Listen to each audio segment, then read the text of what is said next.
अस्सलामुअलैकुम दोस्तों, welcome back to our channel find Urdu. Repulsive repulsive का मतलब है घिनौनी, नफरत अंगेज, पसंदीदा ना होने वाली चीज़। रिपल्सिव का मतलब है कोई ऐसी चीज़ जो इंसान को नफरत महसूस कराए या घिन आए। ये लफ्ज़ किसी शख्स, आदत या चीज़ के लिए इस्तेमाल होता है जो बहुत बुरी, नफरत अंगेज या घिनौनी लगे। मिसाल के तौर पर बदबूदार खाना या कोई गंदा मंजर रिपल्सिव हो सकता है। The रॉटन food had a repulsive smell.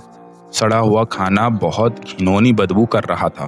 तो दोस्तों, रिपल्सिव का मतलब है कोई ऐसी चीज जो नफरत या घिन पैदा करे।